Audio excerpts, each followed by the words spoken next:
এটা ইট রেখেছি ওখানটায় পানি জমে যাচ্ছে নাকি? এটা ইট রেখেছি ওখানটা পানি জমে যাচ্ছে।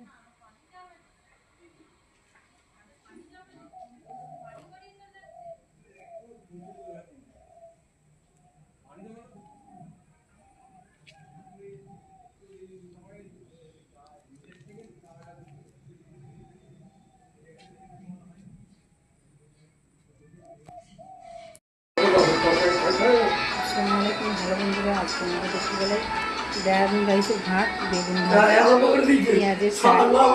পেঁয়াজের এই স্যালাড, মাংস দিয়ে আলু দিয়ে ঝোল,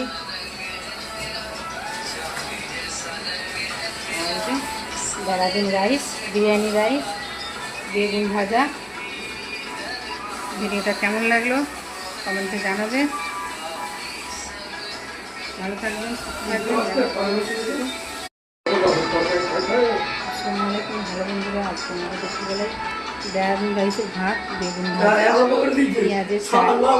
পেঁয়াজের এই স্যালাড, মাংস দিয়ে আলু দিয়ে ঝোল,